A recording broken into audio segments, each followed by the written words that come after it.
Dumating na ng Beijing, China si Pangulong Gloria Macapagal-Arroyo para sa 7th Asia-Europe meeting na magsisimula araw ng Biyernes hanggang Sabado.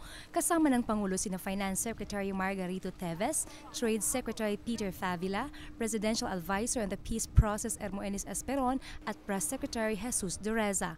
Kaagad namang nakipagkita ang Pangulo sa mga lider ng ASEAN para sa inisyal na pag-uusap sa maaaring gawin ng mga bansa ng Asya sa harap ng mga pagbabago sa ekonomiya ng Estados Unidos. Bago nito, dumalaw muna ng Wuhan, ang capital city ng Hubei province sa China, si Pangulong Arroyo. Mainit na sinalubong ang Pangulo at ang kanyang gabinete ng Governor ng Hubei na si Lei Hongzong at Director General ng Hubei Department of Commerce na si Zhang Zongpao.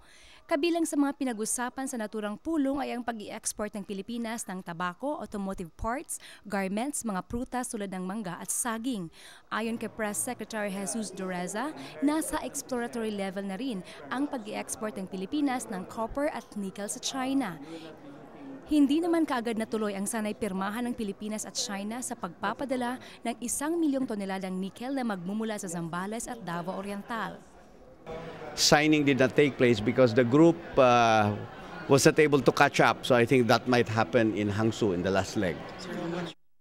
Inaasahan naman na 5 buwan mula ngayon ay magsisimula ng magpadala ang bansang China sa pamamagitan ng Dongfeng Electric Vehicle Company Limited ng mura at mga dekalidad na sasakyan.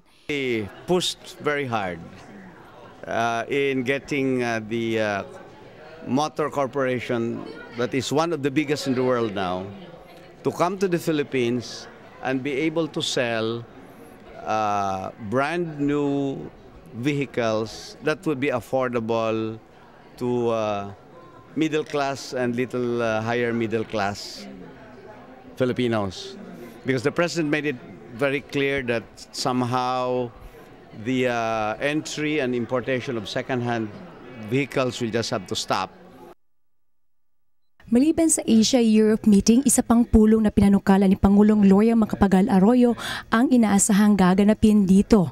Ito ay ang ASEAN Plus 3 meeting kung saan dadalo ang mga lider ng ASEAN kasama ng China, Korea at Japan upang pag-usapan ang mga paghahanda sa epekto ng krisis sa ekonomiya ng Amerika. Para sa Philippine Broadcast Pool, Ethel Constantino, Beijing, China.